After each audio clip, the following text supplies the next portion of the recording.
నమ్మవేమో గాని అందాల యువరాణి నేలపై వాలింది, నా ముందే మెరిసింది.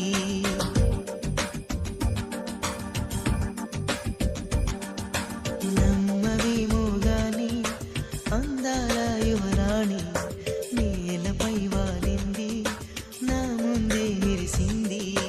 అందుకే అమాంతం నామది, అక్కడే నిశ్శబ్దం అయినది. ఎందుకో ప్రపంచం అన్నది ఇక్కడే ఇలాగే నాతో ఉంది. నిజంగా కళ్ళతో